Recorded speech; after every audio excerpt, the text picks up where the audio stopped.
sommes heureux d'être dans la maison de notre Père, n'est-ce pas? Amen. Amen. Gloire au Seigneur. Ce Père qui guérit les cœurs. Ce cœur qui est le créateur de tout ce que nous sommes. Amen.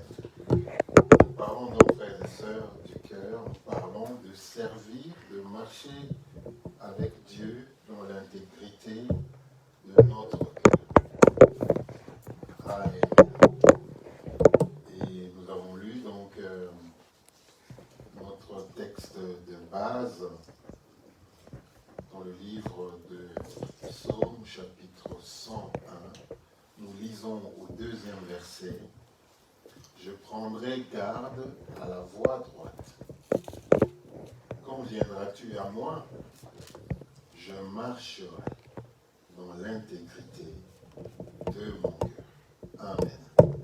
Non seulement il faut servir Dieu, mais il faut servir Dieu dans l'intégrité de notre cœur. Parce que notre Dieu est un Dieu juste. C'est un Dieu aimant. C'est un Dieu grand et puissant. Amen. Nous parlons donc de comment est-ce que nous pourrons avoir un cœur intègre afin de marcher avec Dieu. Nous avons vu le dimanche dernier l'état ou la nature du cœur selon le Créateur lui-même. Dieu dit que le cœur est mauvais. Dieu dit que le cœur est méchant, qu'il est tortueux. Le cœur séduit. Alléluia. Donc, nous avons aussi dit que l'homme sage n'écoute pas son cœur, mais il écoute la parole de Dieu. Parce que le cœur est parfois un mauvais enseignant. Il va te pousser à faire des choses qui sont contraires à la parole de Dieu. Donc l'homme sage, avant de suivre la direction de son cœur, parce que le cœur va te pousser à te venger. Le cœur va te pousser à avoir envie. Le cœur va te pousser à jalouser. L'homme sage doit interroger ce que les Écritures disent. Parce que plusieurs fois, il va arriver que ce que les Écritures disent soit en contradiction avec ce que notre cœur fait. Parce que notre cœur peut nous envoyer à faire des choses, mais lorsque nous revenons dans la parole de Dieu, nous constatons qu'il n'en est pas ainsi. Le cœur peut crier vengeance. Mais Dieu dit, à moi la vengeance. Ton cœur peut te dire, il faut que tu te venges. Mais Dieu dit, non, non, non, non, à moi la vengeance et la rétribution. Ça veut dire, pendant que toi tu es en train de planifier dans ton cœur pour te venger, lorsque tu te tournes dans la parole de Dieu, elle dit, non, non, non, non, non, non, la vengeance c'est moi. Toi, tu dois aimer tes ennemis. Toi, tu dois prier pour ceux qui te font du mal. Mais, dans le monde, tu me fais du mal, eh bien, je t'en ferai aussi. Par contre, dans la parole de Dieu, non. Tu aimes tes ennemis, même si ton cœur te dit de les haïr, mais la parole de Dieu, tu dis, aime tes ennemis. Et que s'il y a une vengeance quelconque, c'est Dieu qui doit se venger pour toi. Et pas toi de te venger tout seul. Donc, vous voyez que le cœur est un mauvais enseignant. Ouais, il faut toujours se tourner dans la parole de Dieu pour voir ce que la parole de Dieu dit. Pour que nos cœurs soient guéris. Donc, le cœur, la nature du cœur est méchante. Le cœur séduit. Le cœur est mauvais. C'est un mauvais enseignant. Le cœur est rebelle, on m'a dit la fois dernière. Le cœur aime bien se rebeller. Dieu n'a pas créé cette nature. Dieu a créé un cœur pur. Il a dit, au commencement, faisons l'homme à notre image et à notre ressemblance. Il dit que Dieu, quand il disait à notre image, il regardait l'image de son cœur. Il regardait à ce que Dieu voit. L'image du cœur de Dieu, c'est un cœur aimant. C'est un cœur bon. Dieu dit créons l'homme à notre image, ce n'est pas de cette image du cœur dont Dieu parlait, qui est la nature du cœur de l'homme séduit, de l'homme qui est tombé après la chute. C'était l'image de Dieu lui-même, l'image de son cœur, l'image de son amour éternel, son amour qui est sans défaut, son amour qui est inconditionnel. C'est de ça que Dieu voulait faire de l'homme. Créons l'homme à notre image. Et l'homme est la même nature, qu'il est la même nature de mon cœur. C'est une image de moi.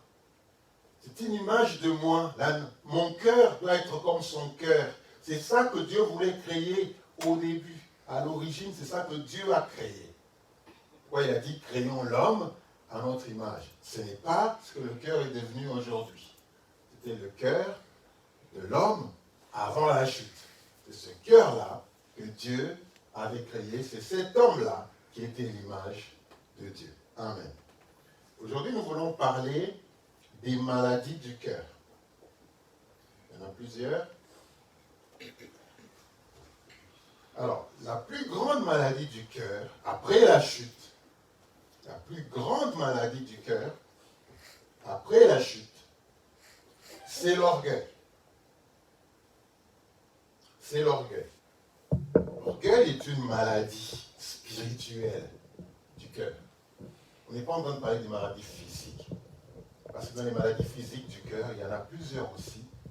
Mais spirituellement, la plus grande maladie du cœur, c'est l'orgueil.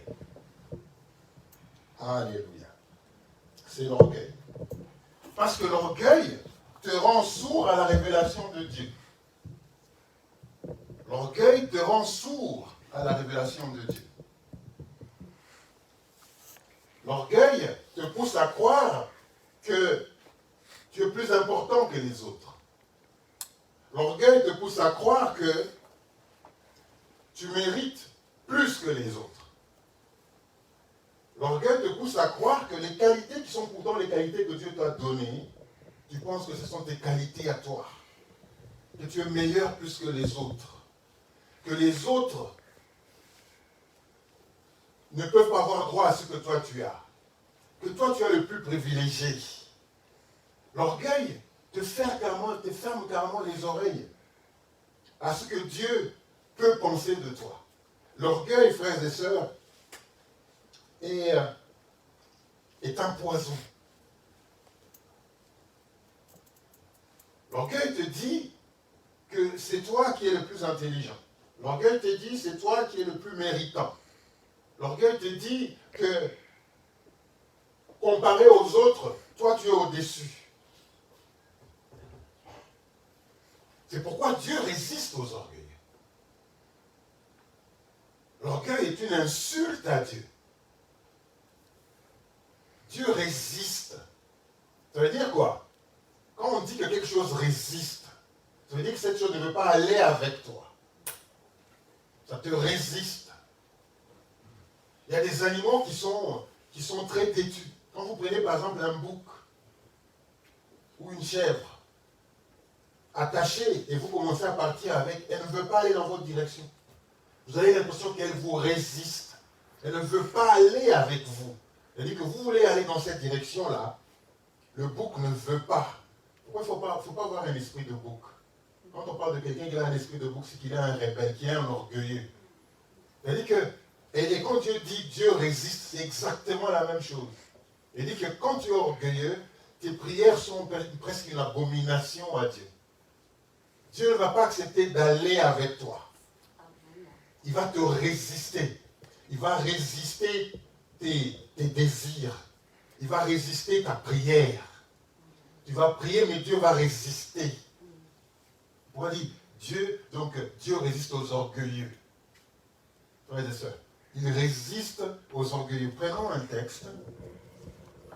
Lisons dans Jérémie 9. Jérémie 9.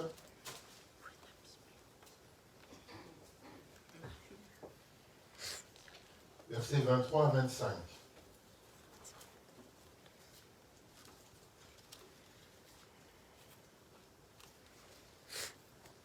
Deutéronomie 9, versets 23 à 25.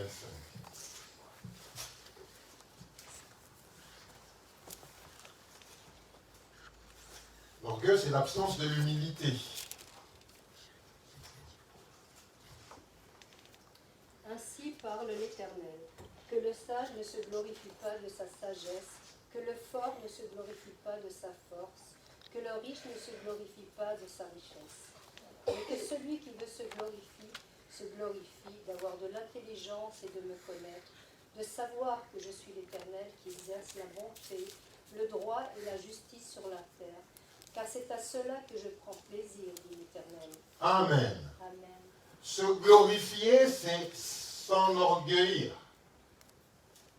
Et quand tu te glorifies de tes qualités, tu te dis, par exemple, que mes qualités sont au-dessus de la moyenne. Un orgueilleux va monter dans la salle, il va se dire, je les regarde tous, mais il y en a un qui est à mon niveau. Il n'y a aucun qui est à mon niveau d'intelligence. Des fois sans le dire, mais dans mon comportement. Parce que l'orgueil, c'est une maladie du cœur. Donc, pas nécessairement que les gens vont pouvoir le dire, mais c'est au-dedans de toi-même. Quand tu rentres dans la salle, tu dis, mais là, il n'y a personne de mon niveau, là. Là, il n'y a personne qui a mon intelligence. Là, je suis entré là-bas, mais j'ai trouvé que je perdais mon temps. Parce que il n'y avait personne je ne pouvais rien apprendre de personne. L'orgueilleux, il se dit ça, je ne peux rien apprendre de personne. Je regarde, je me dis, il n'y a personne.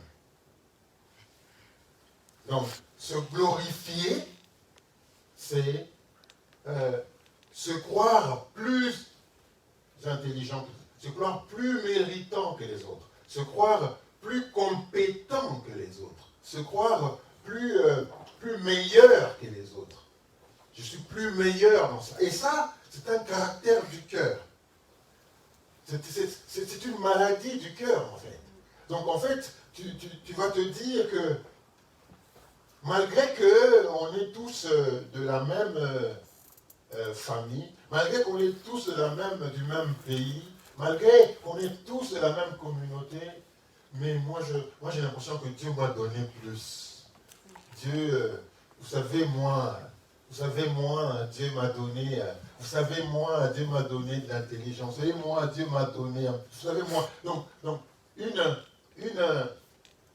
une appétence à parler de soi d'une manière tout à fait supérieure à la moyenne. Vous savez, moi, je suis le pasteur qui est le plus écouté. Vous savez, moi, je suis le pasteur qui a le plus de membres. Vous savez, moi, je suis le pasteur qui a le plus de followers. Vous savez, moi, je suis le... Donc, vous savez que même dans le ministère, on peut toujours penser qu'on est au-dessus. On peut penser qu'on est au-dessus parce que il y a un grand nombre qui nous suivent. Donc on peut penser à ça. Donc ça, c'est se glorifier.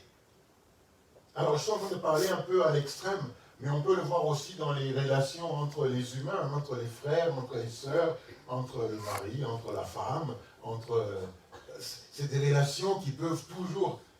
tu penses qu'il est moins intelligent, oui, bon, je l'ai accepté comme ça, mais il est moins intelligent, il n'est pas de mon niveau, vous savez, sa famille n'est pas de mon niveau, vous savez, c'est des choses comme ça que les gens se glorifient.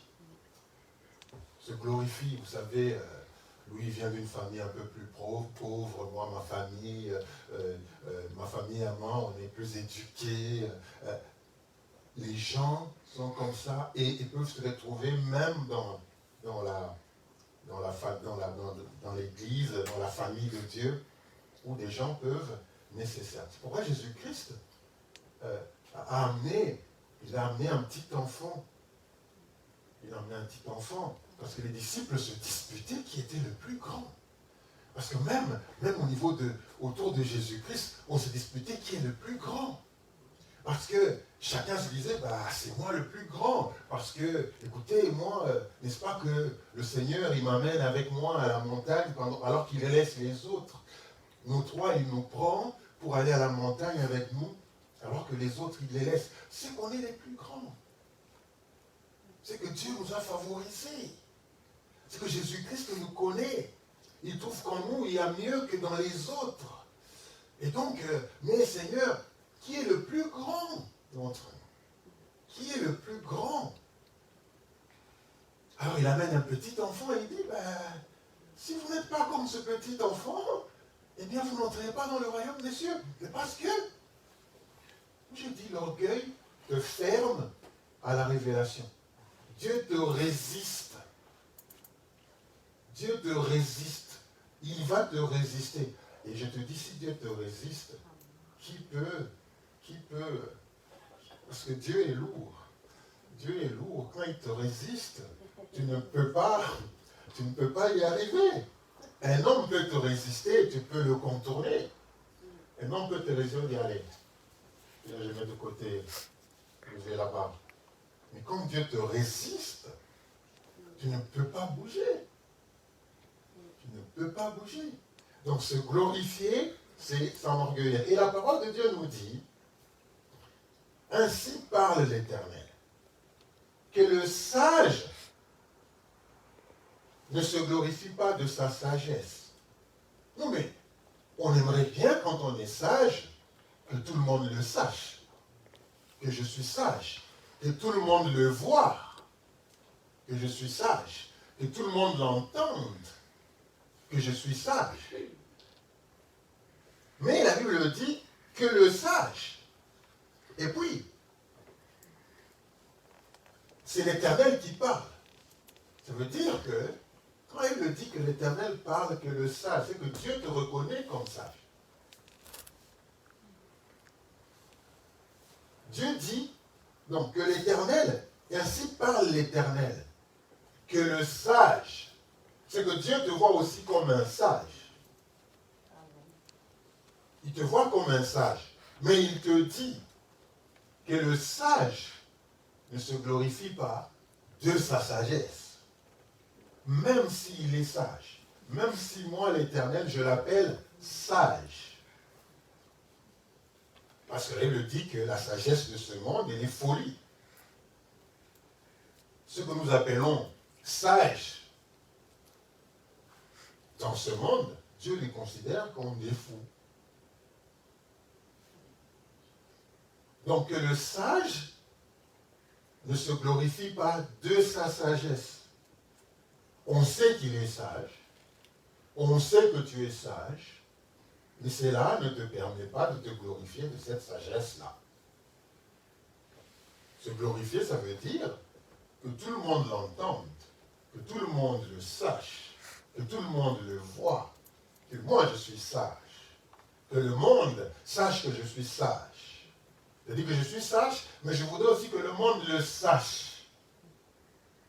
Et donc, partout où je serai, je vais m'assurer que tout le monde sache que je suis sage. Partout où je serai, je vais m'assurer que tout le monde sache que moi j'ai des gros diplômes. Partout où je serai, je veux que tout le monde sache que, eh bien, moi je conquis le monde. Moi j'ai fait ça. Moi j'ai accompli ça. C'est cette attitude-là que le Seigneur est en train de parler. Donc le sage ne se glorifie pas de sa sagesse. Que le fort ne se glorifie pas de sa force. C'est-à-dire que même Dieu sait que tu es fort. Cela ne veut pas dire, hein, parce que Dieu sait que tu es fort, que tu dois t'enorgueillir. Que tu dois considérer les autres comme des moins que rien. Que tu dois considérer les autres comme n'étant rien. Même si Dieu t'a donné beaucoup de dons, même si toi tu pouvais juste parler et tout le monde était guéri, Dieu dit de ne pas s'enorgueillir. Même si toi tu as été privilégié par Dieu, son fils avait tout. Dieu a mis tout ce qu'il avait en son fils. Il était une représentation de Dieu.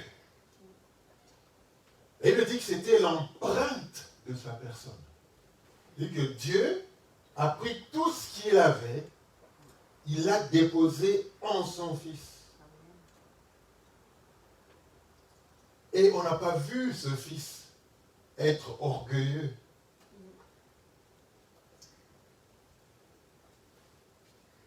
Alors qu'il était Dieu, il n'a jamais dit dans la parole de Dieu qu'il était Dieu. Jamais Jésus-Christ n'a dit « je suis Dieu ». Alors qu'il l'était, dans sa nature, dans son essence, dans tout ce qu'il avait, dans son profond intérieur, il était Dieu. Mais il a laissé les gens découvrir qu'il était Dieu. Il n'est pas sorti pour dire, écoutez, attention, écoute, moi je suis Dieu. Il ne faut pas que tu t'amuses avec moi. J'ai le pouvoir, j'ai la puissance d'arrêter ta vie, de prendre ta vie. Non, il n'est pas allé dans ce sens-là. Il est venu, sa venue même était une venue très humble. Et il dit que son apparence n'avait rien de divin. C'est-à-dire, quand on le regardait, on pouvait le négliger. On pouvait passer outre. Il avait comme s'il n'avait pas. Il était comme s'il n'était pas. Frères et sœurs, quelle attitude, quel sentiment. C'est pourquoi la Bible dit, ayez les sentiments qui étaient en Jésus-Christ. Qui, alors qu'il était Dieu, n'a pas considéré son égalité avec Dieu comme une proie à arracher. Frères et sœurs, il s'est rendu semblable aux hommes. Il s'est rendu semblable à nous. C'est pourquoi Dieu ne l'a pas résisté. Tout ce qu'il a demandé au Père, Dieu lui a accordé. Parce que Dieu avait vu l'état de son cœur. Que celui-là, il a tout, mais il est comme s'il n'avait rien. Il est tout, mais il est comme s'il n'était rien. Et Dieu, quand il a regardé son cœur, il ne sait plus. Il a dit, voilà l'homme. Voilà celui-là que j'ai choisi. Frères et sœurs. Donc, que le fort ne se glorifie pas de sa force. La force, c'est quoi? C'est l'intelligence. La force, c'est quoi? C'est les capacités. La force, c'est quoi? C'est la richesse. La force, c'est quoi? C'est la connaissance. La force, c'est quoi? C'est tout ce que j'ai, c'est les avoirs. Quand on dit que quelqu'un est fort, ça veut dire qu'il peut se sortir d'affaires avec de l'argent. Il a tout ce qu'il peut faire. Il est fort. Quand nous regardons, quand on dit que quelqu'un est fort aux yeux des hommes, ça veut dire que les difficultés que nous connaissons, lui ne les connaît pas. Il est fort financièrement. Il est fort dans ses avoirs. Il est fort dans les personnes qu'il connaît. Il est haut placé dans la société. Il est fort. Celui-là, il est fort. Mais il le dit, même s'il est fort, qu'il ne se glorifie pas de sa force. Même s'il est intelligent, qu'il ne se glorifie pas de son intelligence. Qu'il n'aille pas partout en disant, je suis fort. Je suis plus intelligent. J'ai la connaissance. Moi, vous savez moi. Vous savez moi. Moi, vous savez, moi, vous savez. Non. Quelle que soit la force que tu as, quelle que soit la connaissance que tu as, quelles que soient les personnes que tu connais dans la société, dans le cercle du pouvoir, même si tu connais le maire, on n'a pas besoin de savoir que tu connais le maire. Même si tu connais le président de la République, c'est ta connaissance. Tout le monde ne doit pas savoir que non, je le connais. Vous savez, moi je le connais. Vous savez le jour. Vous savez. Non. Que le fort ne se glorifie pas de sa force. Que le riche ne se glorifie pas de sa richesse. Ça veut dire quoi?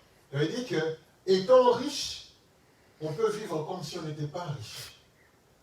On n'est pas obligé de faire une démonstration de ses richesses. Quand on est dans le Seigneur, on n'est pas obligé de faire une démonstration de ses richesses. Tout le monde n'est pas censé savoir combien riche je suis, combien de voitures j'ai. Dieu veut que, même dans notre richesse, que l'on vive humblement. Que l'on vive humblement. Même dans nos richesses, que l'on pense aux autres. Même si on avait assuré notre vie jusqu'à 100 ans après, ce n'est pas pour autant que nous devons nous enorgueillir. Et d'ailleurs, la Bible dit que lorsque tu vas acquérir la richesse, ne dis pas, c'est mon intelligence, c'est ma connaissance, c'est les études que j'ai faites, ce sont les contacts que j'ai, même le travail que tu as. Ce n'est pas parce que tu es intelligent que tu l'as eu. Ce n'est pas parce que tu connaissais un tel que tu as eu ce travail-là. Tu as eu ce travail-là parce que Dieu te l'a donné. Parce qu'il n'y a rien que l'homme ne puisse posséder qui ne lui ait jamais été donné. Tout ce que nous possédons, c'est Dieu qui nous les a donnés. Vous savez pourquoi Dieu dit ça? Pour que l'on soit humble. Pour que l'on soit humble et reconnaissant. C'est-à-dire qu'il n'y a rien que tu possèdes, même si c'est peu. Même si c'est juste un tout petit peu. Même si ça n'a pas de valeur. Parce que nous glorifions Dieu quand nous avons quelque chose de valeur. Et les petites choses que Dieu nous donne, nous ne les reconnaissons pas. Nous les méconnaissons en fait. Ça aussi, c'est un esprit d'orgueil. Ça veut dire que tout ce qui est peu que j'ai, eh bien, je considère ça comme rien. C'est-à-dire que je voudrais, lorsque j'aurai plus, alors là je dirais non, Dieu m'a béni. Mais quand c'est peu, à tes yeux, tu dédaignes ça. Pourquoi il le dit? Dieu dit, ne méprisez pas les faibles commencements. Parce que il y a des gens, quand il y a les faibles commencements, ils dédaignent ça. Ça, c'est aussi un esprit d'orgueil. De regarder avec dédain les petites choses. De regarder avec dédain les pauvres. De regarder avec dédain ceux qui ne me ressemblent pas. Ceux qui ne sont pas comme moi. Ça aussi, c'est un autre esprit. C'est une autre nuance de l'esprit d'orgueil. Donc, que le fort et le riche ne se glorifient pas de sa richesse. Que le riche ne se glorifie pas de sa richesse. Mais celui qui veut se glorifier, écoutez ceci, mais celui qui veut se glorifier, si vraiment tu veux te glorifier, Dieu te dit, ok, parce que peut-être que toi tu aimes te glorifier.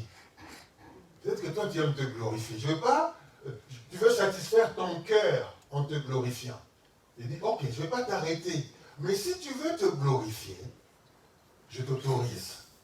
Mais voilà en quoi je t'autorise te glorifier. D'avoir de l'intelligence et de me connaître. Alors là, tu peux aller partout dans le monde et déclarer comment est-ce que Dieu t'aime. Comment tu connais Dieu. Comment tu sais comment Dieu agit. Tu peux prendre un micro et commencer à crier par tous les toits. Je suis un fils de Dieu. Je suis un enfant béni. Je te connais, Seigneur. Là, tu peux te glorifier. Tu peux dire, vous savez, tout ça, c'est Dieu qui m'a donné. Vous savez, tout ce que j'ai, ça ne vient pas de moi, ça vient de Dieu. Vous savez, cette voiture-ci, c'est Dieu qui me l'a donnée. Les gens vont se dire, ben non, tu es allé à la banque, on t'a donné un prêt. Pourquoi tu dis que c'est Dieu qui t'a donné? Ben c'est Dieu. Parce que je vois Dieu dans tout. Je vois Dieu dans tout. Non, mais tu dis que c'est Dieu, mais on a vu comment hier tu étais. Non. Vous savez cette promotion que j'ai eue? Eh bien, c'est Dieu. Et le chef dit, non, c'est moi. C'est moi qui t'ai élevé, c'est moi qui t'ai donné cette promotion. Il dit, non, c'est Dieu. Ce n'est pas toi, c'est Dieu. Oui, mais c'est moi qui ai signé. Oui, même si tu as signé, mais c'est Dieu qui m'a donné. Donc, si tu vas te glorifier, eh bien, glorifie-toi comme ça. La Bible dit. Parce que tu aimes te glorifier. Parce que toi, si tu ne te glorifies pas, tu ne te sens pas bien. Donc maintenant, ok, Dieu te dit, eh bien, glorifie-toi alors. Mais si tu veux te glorifier, glorifie-toi seulement de me connaître. Parce que c'est ça que moi j'aime. Mais c'est lui qui veut se glorifier, qu'il se glorifie d'avoir de l'intelligence et de me connaître. De savoir que je suis l'Éternel. Que je suis l'Éternel. Qui exerce la bonté, le droit et la justice sur la terre. C'est à cela que je prends plaisir, dit l'Éternel. Donc, tout ce que nous pouvons faire, nous glorifier de ceci ou de cela, de notre intelligence, tout ça, il faut jeter à la poubelle. Parce que, devant Dieu, ça ne compte pas. Ça peut réjouir ton cœur en te disant, moi je suis, ça peut réjouir ton cœur. Mais ça ne réjouit pas Dieu. En fait, quand tu te glorifies, tu te fâches Dieu. Parce qu'il va te résister. Il va te résister. Frères et sœurs, c'est une maladie. Il y en a qui sont malades d'orgueil. Malheureusement, il y a des gens qui sont malades d'orgueil, mais qui ne le savent pas. Qui ne le savent pas. Que Dieu, par son esprit, frères et sœurs, que Dieu, par son esprit, nous donne la révélation par rapport à cette maladie. Par rapport à cette maladie. Parce que, peut-être que plusieurs fois, nous avons voulu que des choses se fassent dans notre vie, mais Dieu nous résiste. Il nous résiste parce qu'il résiste aux orgueilleux. Il nous résiste parce que l'orgueil, parce que notre cœur est malade. Nous allons prier, nous prions, mais Dieu résiste. Il met un stop à nos aspirations. Il met un stop à notre progrès. Nous allons essayer de partir, mais arrivé à un moment, il bloque. Parce qu'il nous résiste. Frères et sœurs. Donc faisons vraiment attention à ce que nous ne puissions pas être ennemis de Dieu. Parce que la Bible dit que l'orgueil précède quoi? La chute. C'est-à-dire que là où vous voyez un orgueilleux, dites-vous que la chute n'est pas loin. C'est pourquoi nous, en tant qu'enfants de Dieu, nous ne devons pas nous emballer à ce que tel ou un tel autre puisse faire. La chute est proche pour celui qui est orgueilleux. Pour celui qui est orgueilleux, la chute est très très proche. Il suffit seulement d'un temps. Il faut seulement donner le temps au temps. Si vraiment Dieu est Dieu, eh bien, la chute, elle est proche. Je voudrais qu'on prenne un autre verset, toujours dans ce cadre. 1 Jean 2.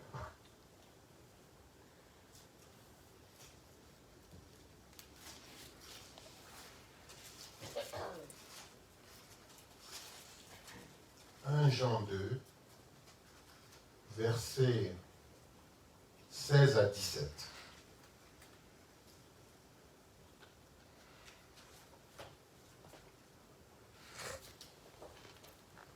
Car tout ce qui est dans le monde, la convoitise de la chair, la convoitise des yeux et l'orgueil de la vie, ne vient point du Père, mais vient du monde. Et le monde passe et sa convoitise aussi, mais celui qui fait la volonté de Dieu demeure éternellement. Amen. D'où vient l'orgueil? d'où vient l'orgueil? Voilà. La Bible dit ceci, que car tout ce qui est dans le monde, la convoitise de la chair, la convoitise des yeux, l'orgueil de la vie, ne vient point du Père, mais vient du monde. Ça veut dire que lorsque nous naissons, lorsque nous ne connaissons pas encore le monde, nous sommes tout humbles. Lorsque tu vois un bébé qui naît aujourd'hui, tout le monde a envie de voir ce bébé. Tout le monde a envie de le voir sourire. Parce qu'il est tellement innocent. Il est inoffensif. Si tu vois quelqu'un faire du mal à un bébé, c'est que c'est un méchant. Mais un bébé, tout le monde veut le voir. Parce qu'il est tout petit. Il ne peut pas te faire du mal. Tout ce qu'il sait, c'est de pleurer pour attirer l'attention. Mais lorsque ce bébé commence à grandir dans ce monde, le monde commence à lui enseigner des choses. Pourquoi la Bible dit? L'orgueil ne vient pas de Dieu. Dieu, quand il a créé l'homme, il a créé à son image. Et l'orgueil n'est pas de Dieu. Dieu n'est pas orgueilleux. Donc, si aujourd'hui quelqu'un se trouve orgueilleux, c'est le monde qui a fait de lui comme ça. C'est le monde. Et quand on voit le monde, on voit aussi l'autre là. C'est-à-dire que le monde est tel que, quand tu n'as pas à offrir, tu vas vouloir te faire ce que tu n'es pas. Parce que dans ce monde, si tu ne fais pas attention, tu risques de commencer à te faire ce que tu n'es pas. Pour que les gens te considèrent. Pour que les gens t'acceptent. Pour que les gens acceptent que toi aussi tu as quelque chose. Parce que tu t'es déjà convaincu en toi que tu n'as rien. Et donc, pour que les gens pensent que tu as quelque chose, et donc tu vas vouloir prétendre ce que tu n'es pas. Tu vas pouvoir montrer ce que tu n'es pas.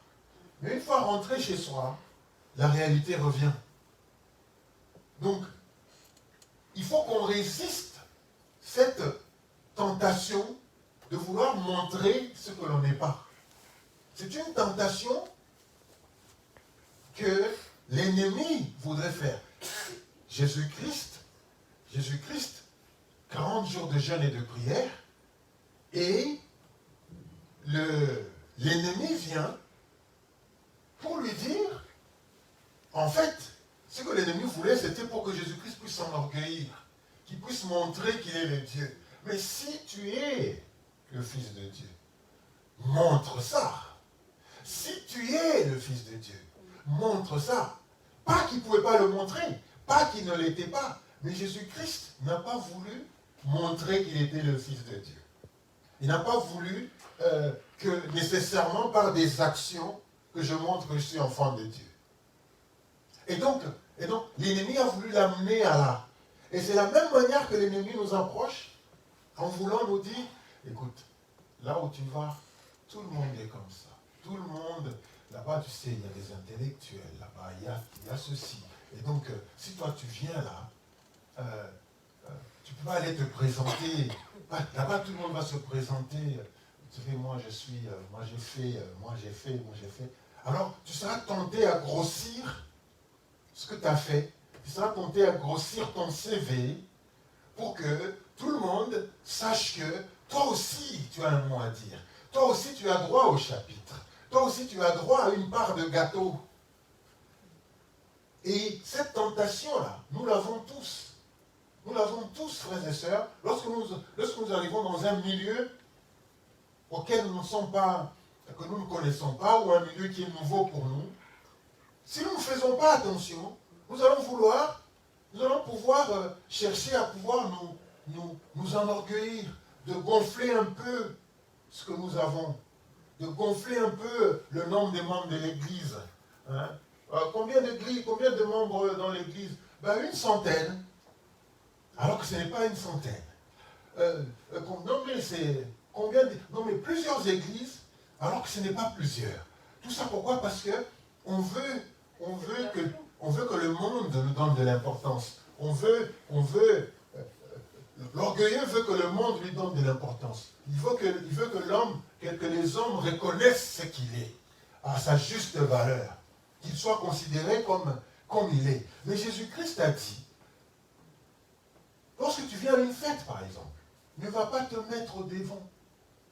Ne va pas t'asseoir au devant de peur qu'il y ait des gens plus importants que toi, que l'on vienne te dire, écoutez, cette place, c'est pour quelqu'un d'autre. Est-ce que vous pouvez... Jésus-Christ voulait, en nous disant, ne prenez pas la place par vous-même. Laissez les gens reconnaître ce que vous êtes. Laissez les gens vous donner les honneurs qu'ils peuvent vous donner.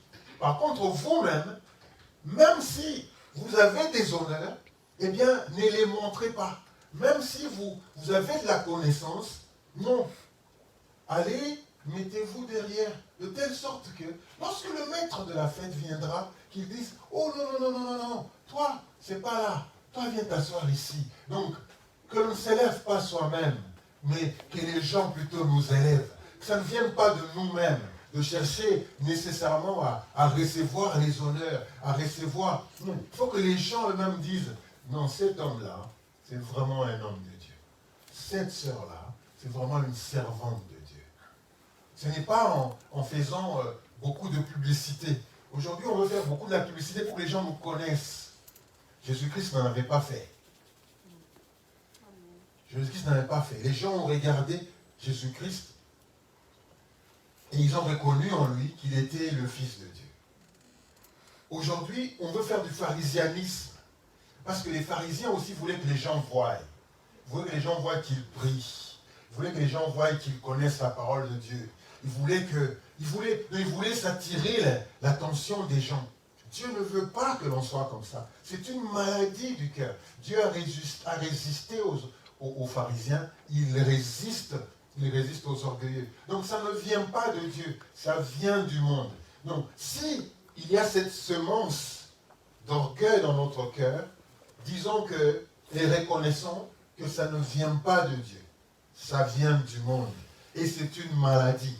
Et Dieu résiste à cette maladie-là. Frères et sœurs. C'est vraiment important de voir les choses de cette manière-là. Dernier verset sur ce point.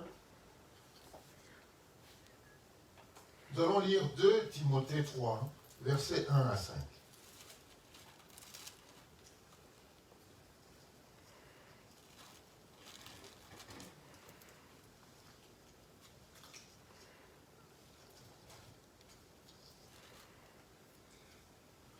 Timothée 3, versets 1 à 5. J'ai trouvé, je peux lire.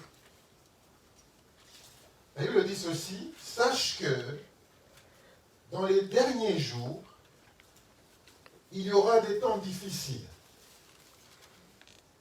Car les hommes seront égoïstes, amis de l'argent, fanfarons, hautains, blasphémateurs, rebelles à leurs parents. C'est pourquoi ne sois pas rebelle à tes parents, hein, les enfants. Ne soyez pas rebelles à vos parents.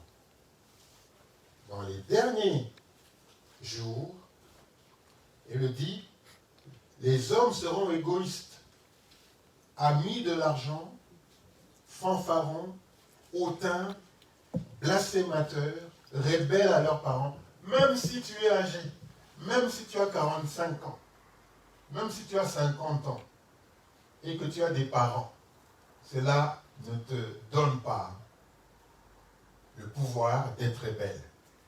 Ce n'est pas parce que, non mais maintenant je suis adulte. Non, mais non, parce que maintenant j'ai 18 ans. N'attendez pas vos 18 ans. Il y a cette tentation, les enfants, il y a cette tentation que l'ennemi met dans vos cœurs de se dire, eh bien, quand j'aurai 18 ans, eh bien, ils n'auront rien à me dire. Quand j'aurai 18 ans, eh bien, moi, je partirai de la maison. Eh bien, quand j'aurai 18 ans, ça c'est l'esprit de l'ennemi. Vous m'écoutez là? Ça, c'est l'esprit de l'ennemi. Même si tu as 50 ans, et il me dit, ne sois pas rebelle à tes parents. Parce que si tu es rebelle à tes parents, la parole de Dieu s'accomplit chez toi. Dans les derniers moments, les gens seront rebelles. Ce n'est pas parce que tu as 50 ans et que ton père a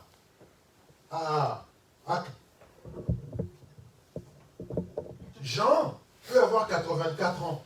Je ne dois pas être rebelle à son égard.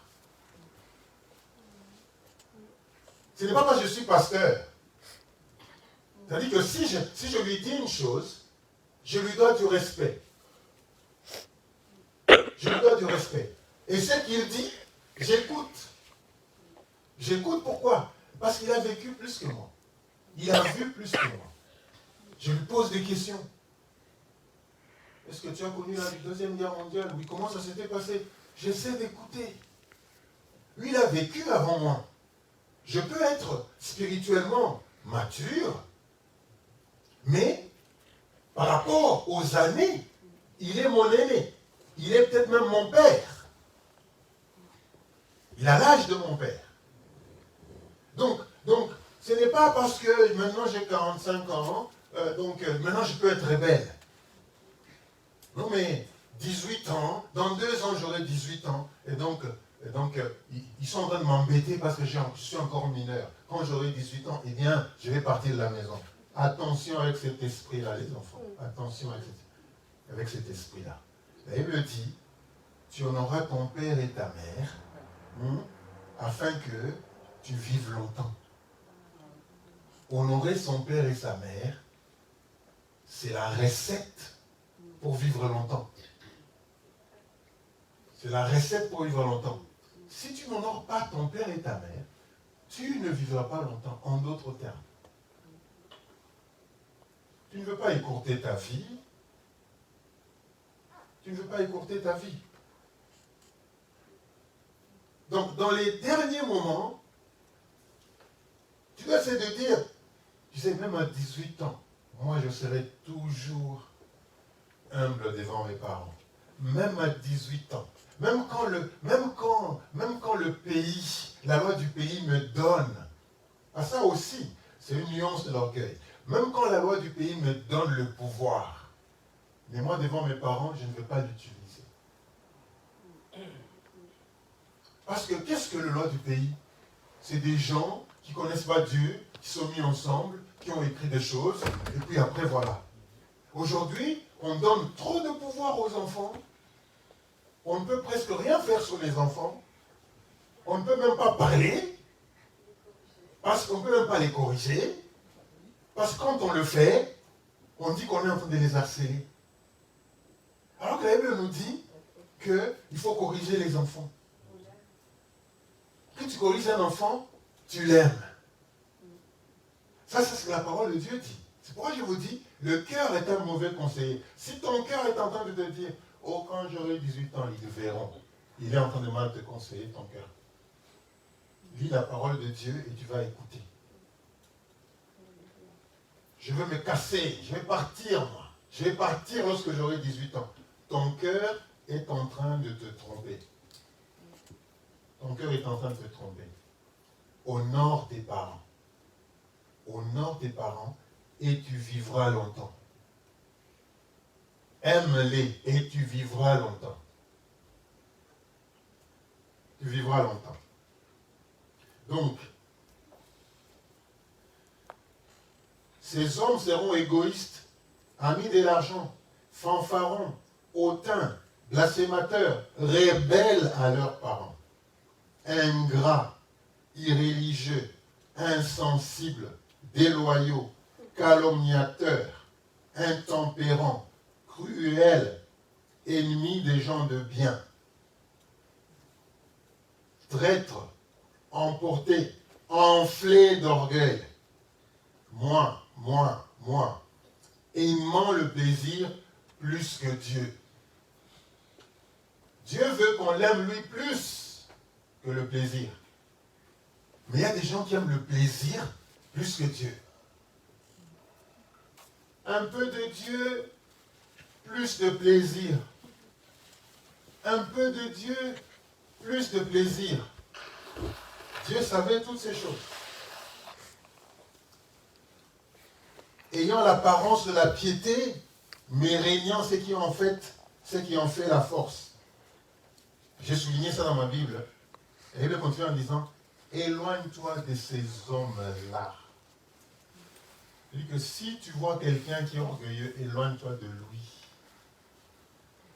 tu vois quelqu'un qui aime l'argent, éloigne-toi de lui.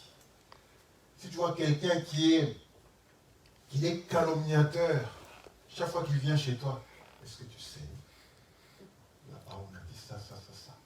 Et puis il part de l'autre côté. Est-ce que tu sais que l'autre, il a. Tu sais ce qui se dit dans la ville.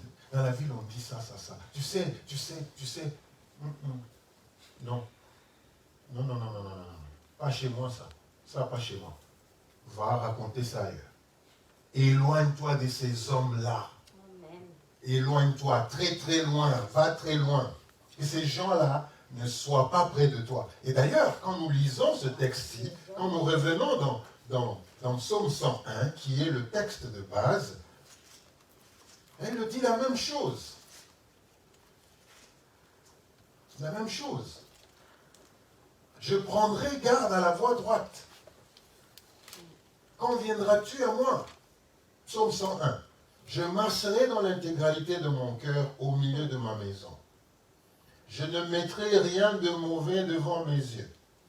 Je hais la conduite de pécheurs. Elle ne s'attachera pas à moi. Le cœur pervers s'éloignera de moi.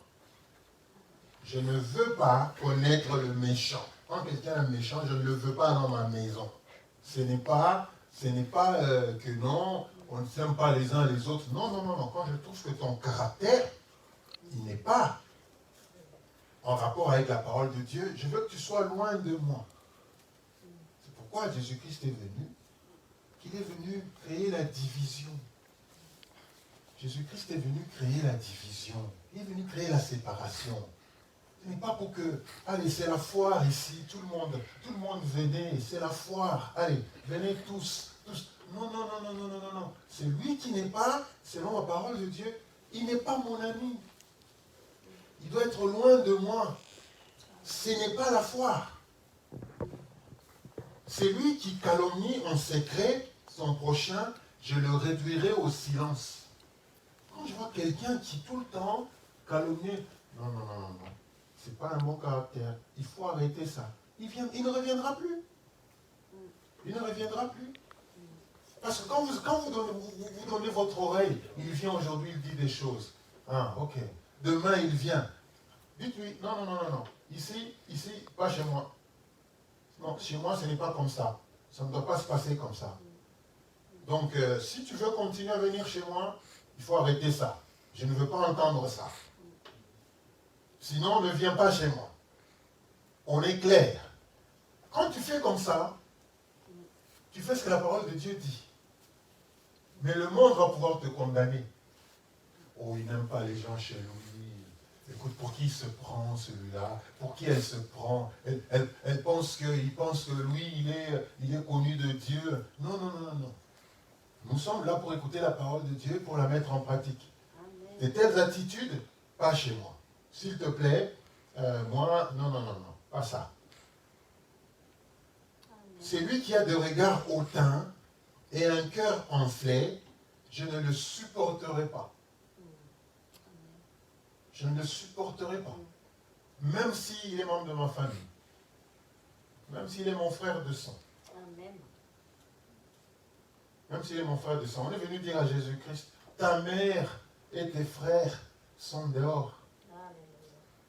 Il a dit, non. Ma mère et mon frère, c'est ceux qui font la volonté de mon Père. Parce qu'aujourd'hui, à cause de nos sentiments, nous disons, bon, ça je ne lui dirai pas, parce que c'est quand même mon frère. Ça je ne lui dirai pas, parce que c'est quand même. Ça je ne lui dirai pas, parce que c'est quand même. Et donc, on rentre dans le système du monde. Voilà. On rentre dans, allez, il faut que je mette tout le monde à l'aise. Non, Jésus-Christ n'est pas venu pour mettre tout le monde à l'aise. Il n'est pas venu pour mettre tout le monde à l'aise. Ce n'est pas la foire. C'est pas la foire. Mais il faut dire les choses. J'aurai les yeux sur les fidèles. J'aurai les yeux sur les fidèles du pays. Pour qu'ils demeurent auprès de moi. Ça veut dire que ceux qui seront fidèles à ces choses, à la parole de Dieu, ceux-là, ils vont demeurer chez moi. Ceux-là, ils seront mes amis. ceux-là, ils seront mes frères et mes sœurs. Pourquoi toi tu t'accroches, tu dis non mais c'est mon frère, c'est mon frère. Non, peut-être dans l'église, il y a des gens qui sont plus frères que ton frère de sang. C'est pourquoi nous devons, frères et sœurs, cultiver cette fraternité. La fraternité dans l'église est importante. C'est ça la vraie fraternité. Si ton frère ne connaît pas le Seigneur, parle-lui du Seigneur. Continue à parler du Seigneur. Si tu sens que non, il ne veut pas, eh bien tu as fait ta part. Ça veut dire qu'il y a des choses auxquelles il n'aurait pas accès. Par contre, un frère, même d'une autre église, qui connaît Dieu, celui-là c'est ton frère. C'est ton frère. C'est ton frère, frère et soeur. Donc, ceux-là qui sont fidèles, eh bien, il va demeurer auprès de moi. Celui qui marche dans la voie intègre, le Seigneur qui dit, il sera mon serviteur. Celui qui se livre à la fraude n'habitera pas dans ma maison.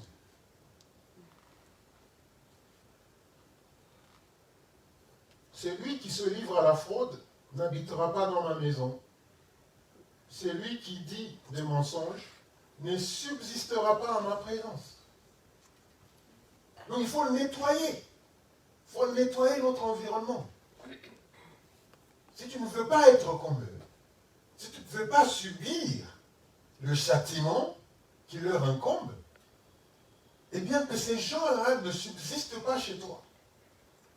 Ceux qui connaissent la fraude, tu dis, ça pas ici. Et la fraude, il ne faut pas penser que la fraude, c'est seulement en termes d'argent. La fraude, c'est la tricherie. C'est la tricherie. Vous savez que si tu es tricheur, non, je ne veux pas de ça chez moi. Je ne veux pas de ça dans ma maison. Je ne veux pas de ça autour de moi. C'est la fraude. C'est prendre un raccourci alors que le chemin, il est celui-là. Et prendre un raccourci. Je suis allé hier, je suis allé remplacer les pneus de ma voiture. Et le monsieur qui me dit, comme les pneus sont un peu rongés vers l'extérieur, c'est que tu as un problème de parallélisme. J'ai dit, c'est combien 60 € pour faire voilà, les pneus avant et les pneus arrière. Ok. Alors j'ai dit, je vais payer par carte. Alors il me dit, vous savez, je vais donner en espèces donc en fait, que ça ne rentre pas dans les bureaux, ça ne rentre pas dans les bureaux, que ça reste entre nous.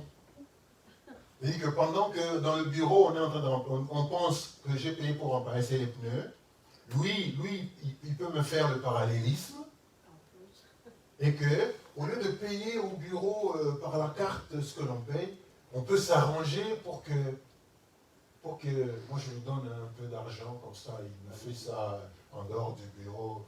J'ai regardé, j'ai dit non.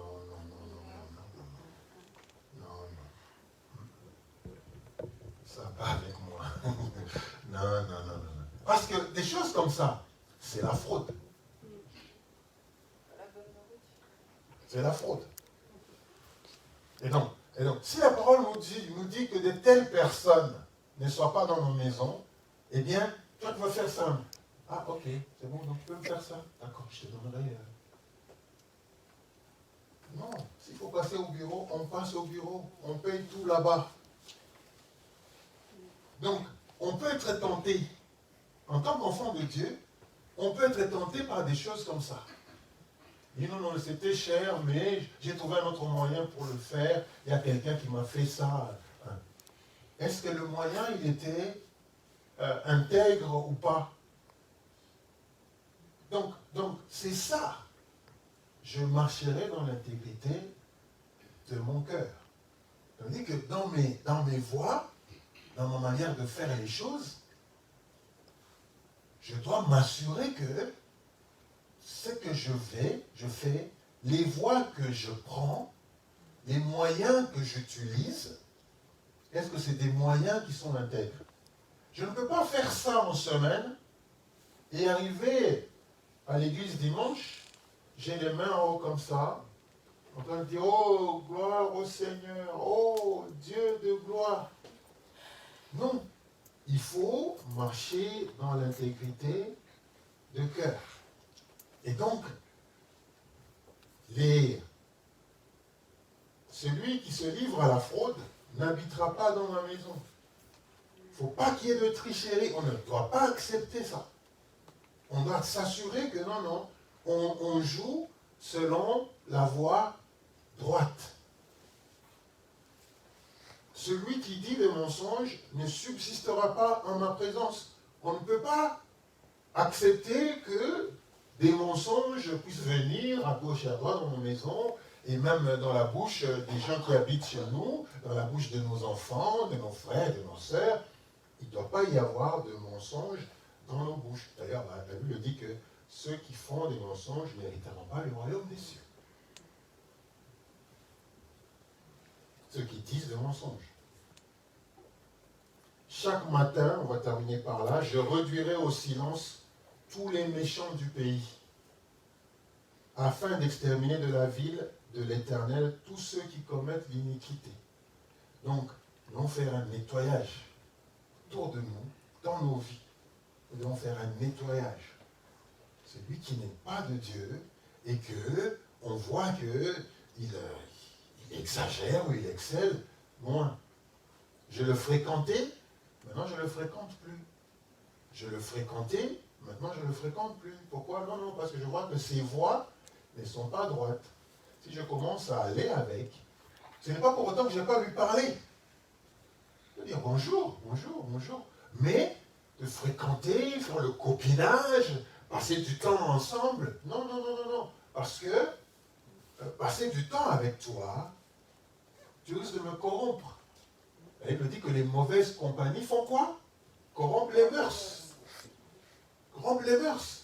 Si quelqu'un n'est pas bon, ou il n'est pas bien, il n'a pas un bon comportement, bonjour, comment ça va, et puis on ne peut pas passer du temps ensemble. On passe du temps ensemble avec le frère et la sœur, parce que nous pouvons partager des bonnes choses, parce que nous pouvons nous nourrir de la bonne nourriture. Frères et sœurs, donc, l'orgueil, c'est une maladie. Nous ne voulons pas que Dieu nous résiste. Nous voulons que Dieu puisse nous ouvrir son cœur. Qu'il puisse considérer ce que nous faisons. Quand nous prions, qu'il nous écoute. Quand nous intercédons, qu'il accepte notre intercession.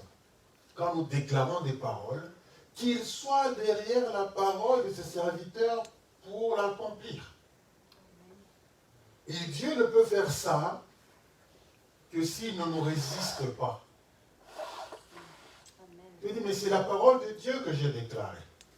J'ai commandé les choses dans le spirituel. Pourquoi elles ne se sont pas passées? Parce que Dieu te résiste. Pourquoi est-ce qu'une autre personne a déclaré, il a fait des choses, et on a l'impression que Dieu est avec lui. Mais quand c'est toi, tu fais trop de bruit, tu pries beaucoup, à haute voix, mais Dieu te résiste. Et rien ne se passe. Il y a des gens que Dieu résiste. Il y a des serviteurs de Dieu que Dieu résiste. Il y a des pasteurs que Dieu résiste. Il y a des prophètes, des apôtres, des évangélistes que Dieu résiste. On peut voir le titre, mais Dieu les résiste. Dieu les résiste. Donc, frères et sœurs, nous continuerons le dimanche prochain. Il y a beaucoup de maladies. Et l'égoïsme, c'est, je crois, la maladie la plus grande, la plus importante du cœur de l'homme. Parce que ça arrête beaucoup de choses. Ça freine beaucoup de choses. Ça amène à la chute. Tu es monté, tu avais bien commencé. Tu montais. Et puis, tu as chuté. Il y en a un qui était comme ça, qui était auprès du Père, qui faisait des grandes choses auprès du Père. Il était dans la louange, il faisait des choses. Mais lorsque l'orgueil l'a saisi, eh bien, il a chuté. Parce que Dieu, frères et sœurs, résiste aux orgueilleux. Mais il fait grâce aux humbles. Que l'humilité, donc, soit l'état de notre cœur. Amen.